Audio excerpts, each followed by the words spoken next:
You need to change, or not all the same person in the middle. Yeah. Okay. Done.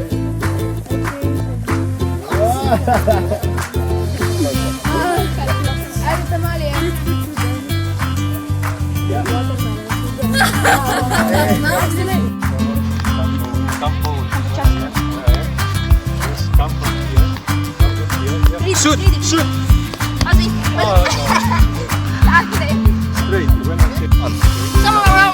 Forward.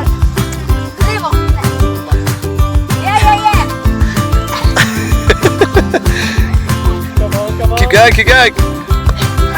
Forward. Left. No. Out.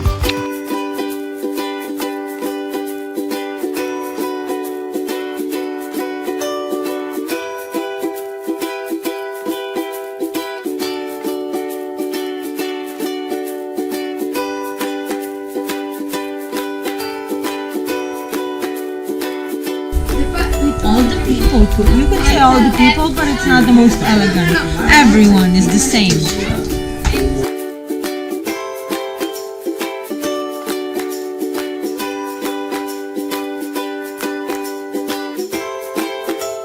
So one, Anna. So pick up. I have this gun.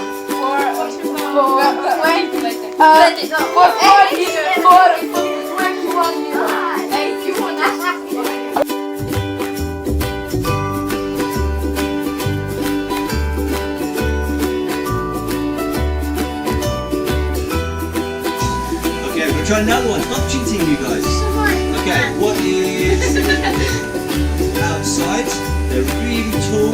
They're green. Comes with arms. Yeah. Okay, so there's nouns. So go around again. We go quicker.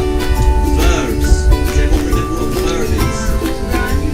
Okay, running. Swimming. No, in time. Dancing.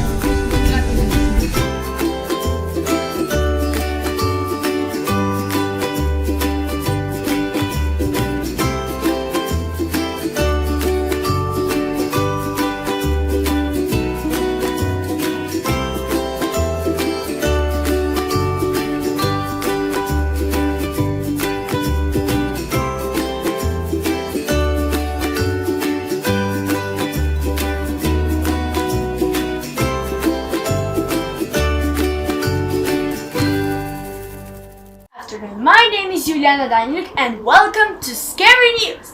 Today a terrible murder happened. The 12 years old girl was killed in the tent in Bochum. She was shot with a gun. We found her friend and she said, I heard a shot, I was very scared, and then I saw a man running away from the tent, but I didn't see his face.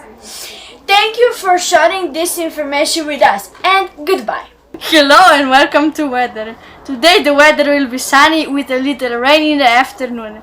On Friday the weather will be rainy with thunderstorms.